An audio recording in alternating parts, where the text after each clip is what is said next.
రాహుల్ గాంధీ 60 ఏళ్లకు పైగా దేశాన్ని పాలించి ప్రజలను పీడించిన కాంగ్రెస్ పార్టీకి అగ్రనేత. అధికారం కోసం ఎంత పాతాళానికి దిగజారే రకం. బీహార్ ఎన్నికల్లో జూటా మాటలు, దగుల్బాజీ హామీలతో ప్రజలను మోసం చేయాలనుకున్నారు. కానీ కాలం అయింది. రాహుల్ గాంధీని బీహార్ ఓటర్లు ఓ ఆట ఆడుకున్నారు. ఎందుకు పనికిరాని నాయకుడిగా తేల్చి చెప్పేశారు. ఎవరో రాసిచ్చిన స్క్రిప్ట్ను చూసి చదివే రాహుల్ గాంధీ క్షేత్రస్థాయి రాజకీయాలు తెలియని ఓ రాజకీయ అజ్ఞాని. తన పిచ్చిని అంతా ఆర్జేడీ మీద రుద్దేసి మహాగఠబంధన్ కొంప పుచ్చుకున్నాడు.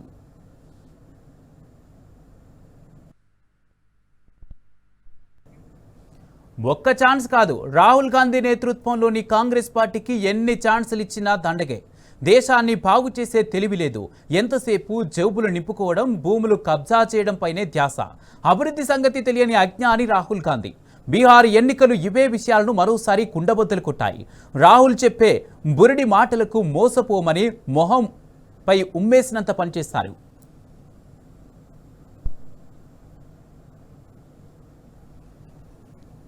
బీహార్ ఎన్నికల్లో నిలువునా తాను ఆర్జేడీ కొంప కూడా పుచ్చుకున్నారు రాహుల్ గాంధీ.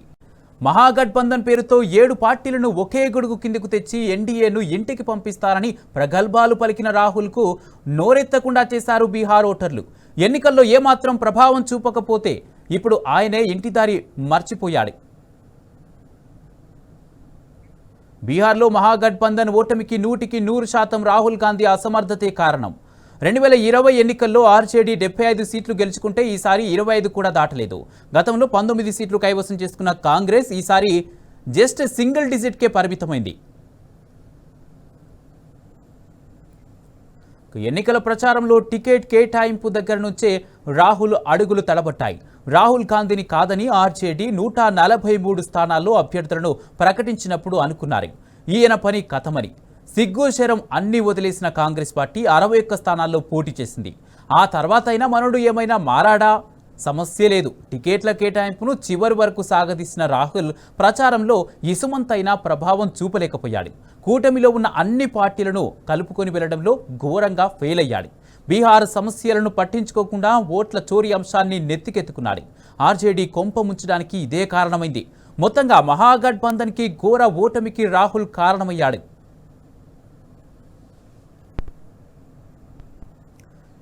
సమస్యల ప్రస్తావనకు ఫుల్ స్టాప్ పెడుతూ ఓట్ చోరీ అంటూ రాహుల్ ఎత్తుకున్న రాగమే స్వరం తప్పింది.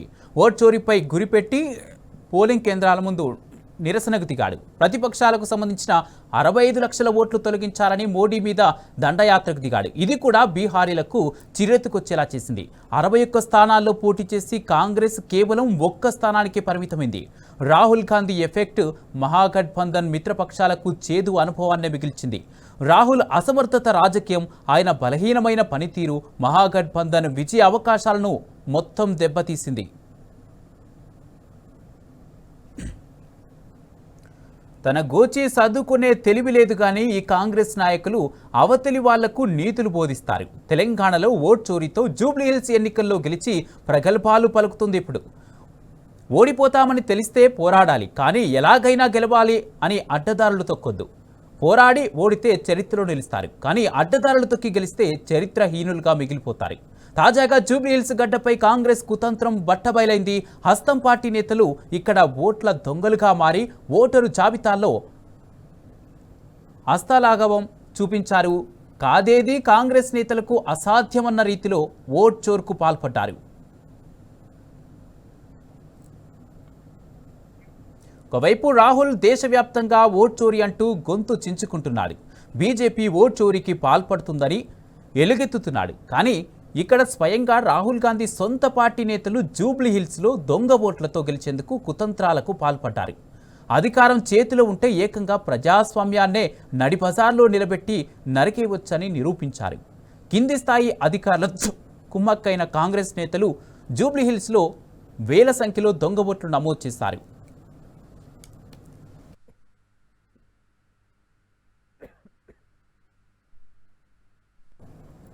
ఇదే అంశానికి సంబంధించి పూర్తి అప్డేట్స్ మా ప్రతినిధి లివిల్ అందజేస్తారు. లివిల్, 4 సీట్లకే బీహార్లో పరిమితమైంది కాంగ్రెస్ పార్టీ. బీహార్ ఎన్నికల్లో కూటమికైతే భారీ ఎదురు దెబ్బ తగిలినట్టుగా తెలుస్తుంది. దీనికి సంబంధించి పూర్తి అప్డేట్స్ ఏంటి?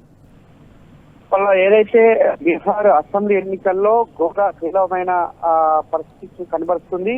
ఆ మహాగఠబంధన్ పూర్తిగా డబుల్ డిజిట్కే పరిమితమైపోయింది. ఇవాళ కనీసం కూడా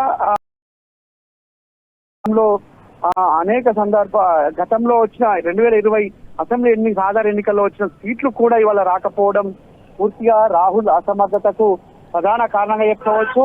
దేశాన్ని బాగు చేసే తెలివి లేదు, జేబులు నింపుకోవడం తప్ప అంటూ కూడా రాజకీయ విశ్లేషకులు తీవ్రస్థాయిలో ఆరోపణలు గుప్పిస్తున్నారు. అభివృద్ధి సంగతి తెలియని అజ్ఞాని రాహుల్ కూడా చెప్తున్న పరిస్థితి అనిపిస్తుంది. రాహుల్ బుడి మాటలు మోసపోమని మరోసారి బీహారీ తేల్చి చెప్పారనేది కూడా చర్చకొస్తుంది. తాను మునిగిపోవడమే కాదు, ఆర్జేడీని కూడా తీవ్రంగా ముంచిన పరిస్థితి వల్ల బీహార్ లో ఏర్పడింది. గత 2020 ఎన్నికల్లో 76 సీట్లతో సింగిల్ లార్జెస్ట్ పార్టీగా ఉన్న ఆర్జేడీ ఇప్పుడు కేవలం 25 సీట్లకే పరిమితమైపోయింది. చాలా మంచి పేరున్న తేజ్ ప్రతాప్ వల్ల పూర్తిగా ఫెయిలవమైన ప్రదర్శన కనబరిచారు.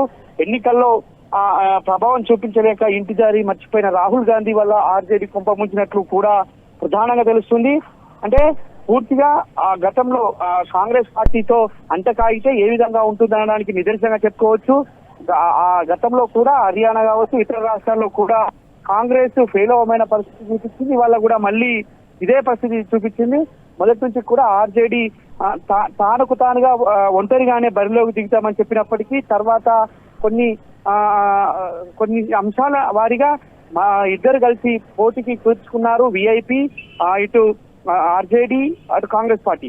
పూర్తిగా ఈ మహాగఠబంధన్ విఫలమైపోయింది. టికెట్ కేటాయింపు నుంచి కూడా పూర్తిగా తడబడింది కాంగ్రెస్ పార్టీ. రేపు నామినేషన్ కూడా టికెట్ల కేటాయింపు చేయలేకపోవడం ఒకటైతే, పూర్తిగా ఓట్ చోరీ అనే అంశం ప్రధానంగా చర్చించుకోవాల్సిన అవసరం. ఓట్ చోరీతో వాళ్ళ బీహారీలో మరొక్కసారి బొల్తా పడింది కాంగ్రెస్ పార్టీ.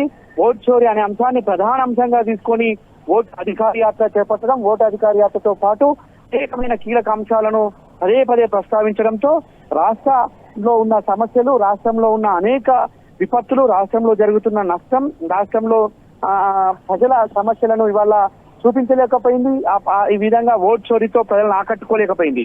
అయితే ఇదే ఓట్ చోరీ బీహార్ లో ఘోరమైన ఫెయిలియర్ కు దారితీస్తే అదే ఓట్ చోరీతో ఇవాళ జుబ్లీహిల్స్ ఉప ఎన్నికల్లో గెలుపొందింది. ఆ ఓట్ చోరీతో దొంగ ఓట్లతో దాదాపు 20-25 వేల ఓట్లను అదనంగా వేసుకొని ఇవాళ అదే ఓట్లతో గెలవడంతో ఇదొక అంశంగా కూడి వల్ల పూర్తిగా చర్చించాల్సిన అవసరం ఉంది. బీహారీలో పూర్తిగా తిరస్కరించిన రాహుల్ ఓట్ చోరీ అంశం అని కూడా చెప్తున్నారు. మహాగఠబంధన్ మిత్రపక్షాలకి ఇది ఒక చేదు అనుభవాన్ని మిగిల్చింది. ఈ నితీష్ కుమార్ తో పాటు మోడీ అక్కడ అనేక సందర్భాల్లో అక్కడ ఫెయిలవరమైన ప్రదర్శన, డబుల్ ఇంజన్ పూర్తిగా విఫలమైందని చెప్పేసి తేజ్ ప్రతాప్ అనేక ర్యాలీలు చేశారు. తేజ్ ప్రతాప్ ఎక్కడికి వెళ్ళినా జనాలు తండోపతండాలుగా వచ్చారు. కానీ వాళ్ళ ఓటింగ్ వచ్చేసరికి ఏదైతే కాంగ్రెస్ తో అంటగావడంతో ఇవాళ ఆర్జేడీ కూడా వాళ్ళ అక్కడ కొంత ఇబ్బందిగా మారింది.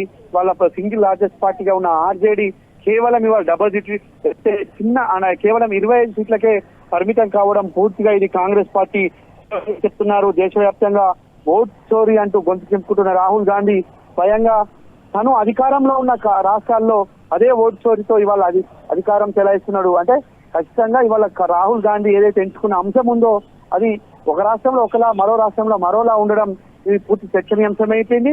వాళ్ళ బీహార్ ప్రజలు ఎక్కడ కూడా కాంగ్రెస్ పార్టీ చేసే మోసాలను, కాంగ్రెస్ పార్టీ చేసే దొంగ హామీలను కూడా ఇవాళ బీహారీలు కూడా నమ్మలేదు. బీహారీలు పూర్తిగా వాళ్ళ చైతన్యవంతులై మళ్ళీ కాంగ్రెస్ కు బుద్ధి చెప్పారనేది ఇవాళ రాజకీయ విశ్లేషకులు చెప్తున్నారు. మొత్తానికి ఓట్ చోరీ అనేది వాళ్ళ బీహార్ లో ఆర్జేడీ కొంప ముంచింది. Kumar, right, thank you లివిల్.